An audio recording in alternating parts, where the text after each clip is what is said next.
ఇక మాజీ సీఎం కేసీఆర్ కి చేదు అనుభవం ఎదురైంది. ప్రచారంలో సామాన్య వృద్ధుడు కేసీఆర్ పై తిరగబడ్డాడు. ఇళ్ల కోసం డబ్బులు తీసుకుని ఇవ్వలేదని ఆగ్రహం వ్యక్తం చేశాడు.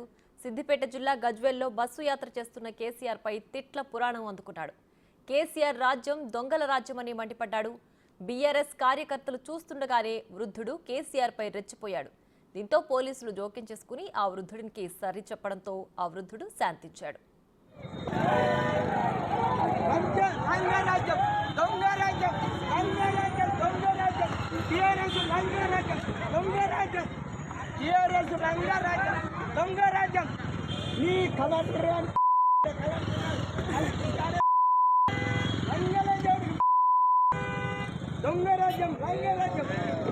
పైసలు తీసుకొని డబల్ బెడ్రూమ్ లో భూమిలో పైసలు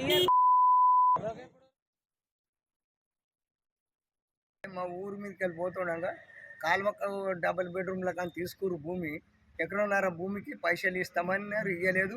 చెప్పులు అడిగినాయి. కలెక్టర్ దగ్గరికి పోయినా, ఆర్డీఓ దగ్గరికి పోయినా, ఎంఆర్ఓ దగ్గరికి పోయినా, ఎప్పుడు పోయినా 10 ఏళ్ళ నుంచి తింపి ఇవరకు ఒక్క పైసలు రాలేదు. తిట్టవలసింది కాబట్టి తిట్టిన, నాకు బాధ అనిపించి తిట్టిన. కేసీఆర్ను తిట్టిన, కేసీఆర్ను వెంకటరామరెడ్డిని తిట్టిన, కలెక్టర్ను తిట్టిన, కేసీఆర్ని తిట్టిన. కలెక్టర్ ఆడే దొంగ, అస్సలు దొంగ. ఆడు భూములు గుంజుకున్నాడు. భూములు గుంజుకొని ఆడు కూడా దింపిండు. ఇస్తా అనుకుంటే ఆడు కూడా దింపిండు. ఆడు పోయిండు. 2 కలెక్టర్లు పోయారు, 3 ఆర్డీఓలు పోయారు. మమ్మల్ని దింపంగా ఎమరావులు కూడా 3 మారారు. ఇట్లా ప్రతిసారి కాగితాలు దొరకవు తెప్పో అంటే తెచ్చుకుంటే ఇచ్చిన కాబట్టి తింపుడే ఉన్నది కానీ పైసలు ఇవ్వలేదు. నిలబడ్డాడు కాబట్టి మందిని కొంపలు పుచ్చుకుంటేందుకే నిలబడ్డాడు. మందికి ఇంకా ఆడు న్యాయం చేస్తాను నిలబడ్డా, అన్యాయం చేస్తాందుకే నిలబడ్డాడు. అన్యాయం చేసేందుకు నిలబడ్డాడు. ఎవరిని కుర్మించేందుకు కాదు, మందిని గుంజుకుంటేందుకు, మంది భూములు తీసుకుంటేందుకు.